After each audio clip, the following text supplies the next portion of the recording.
Shabbat Shalom, everyone. It's good to see you all.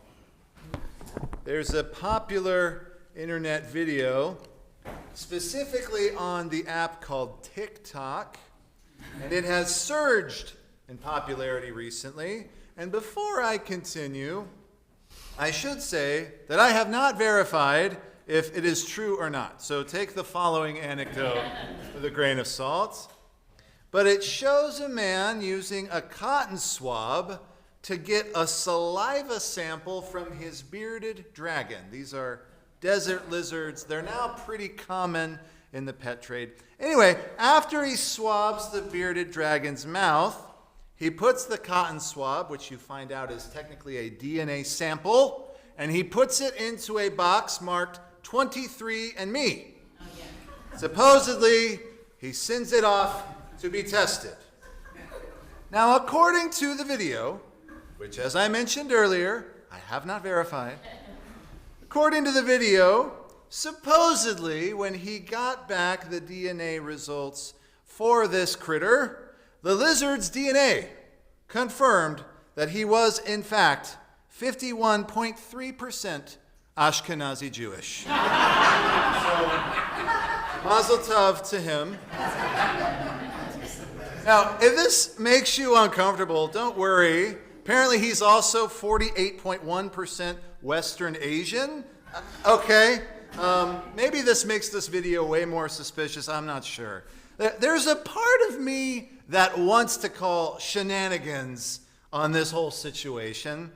But if you've been keeping up with the meshugas of 23andMe lately, namely the part where in 2023 there was a major data breach that exposed the genetic information of millions of their users, which was followed by lawsuits and settlements over how the company handled security and notifications. Or when the company filed for bankruptcy in 2025, raising alarm about their customers' DNA data that could potentially be sold or transferred to other new owners.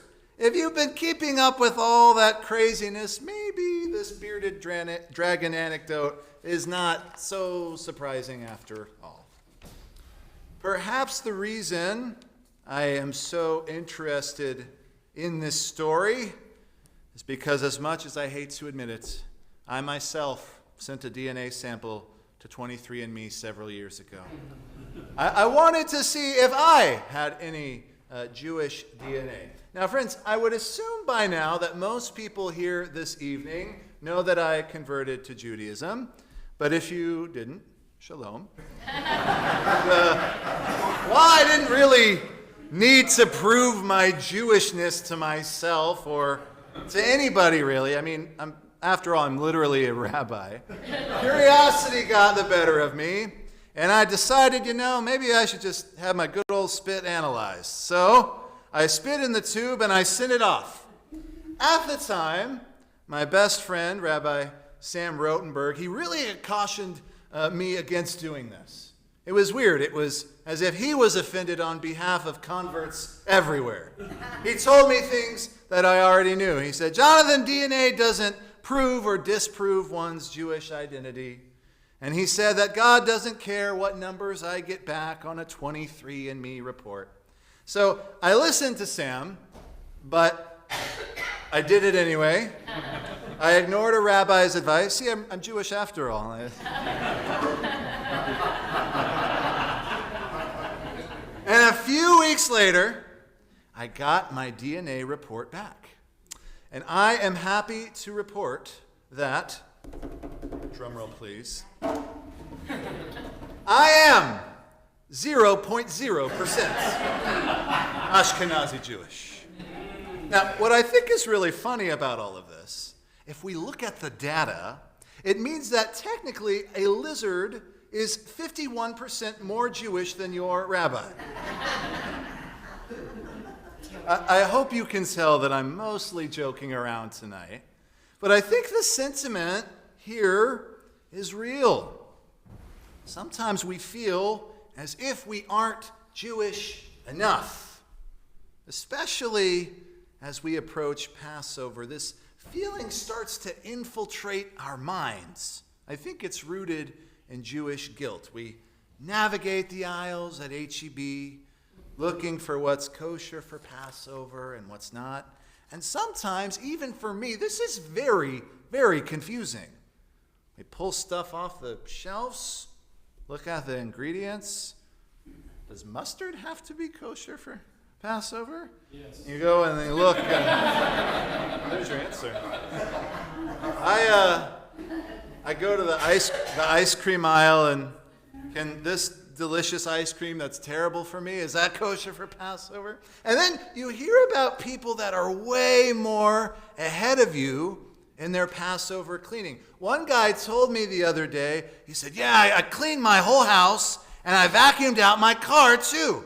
And while he was telling me this, I was thinking, I don't think we vacuumed our minivan in really like 6 years. Way behind. Feeling like you're not enough is something that I feel like people don't ever talk about in shul. But that doesn't mean it doesn't exist. So that's what I want to speak about tonight with regard to our Torah portion for the week. Because if we're being honest, I think Parshat Tsav is not exactly the most emotionally inspiring parsha.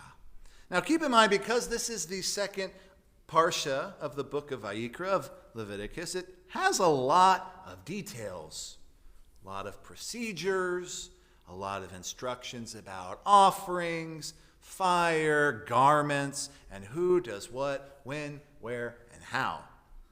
But in the midst of all that, I think I found a very powerful image. I want to share it with you. The Torah tells us, Eish tamitzu karal mizbeach lo tikbeh. A continual fire must be kept burning on the altar, and it must not go out. I've been thinking about that commandment, that mitzvah, all week.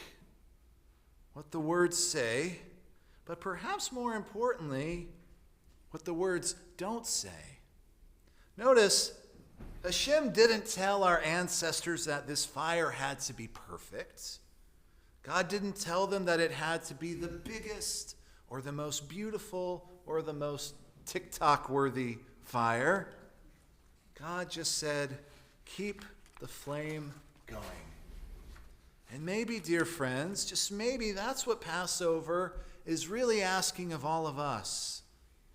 Not perfection, not comparison, certainly not guilt.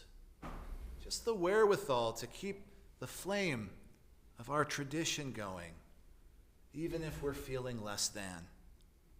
So maybe you didn't clean everything like your bubby used to. Maybe your kitchen isn't perfectly koshered with the boiling water and the tin foil on the countertops. Maybe you're still Googling which mustard is okay for Passover. You know what? You're still in our story. You still showed up tonight. You're still trying. You're still keeping your fire going. And I think that matters more than any percentage you could possibly put onto a chart. So as we approach Pesach this year, I want to encourage you to free yourself from the idea that you have to be Jewish enough.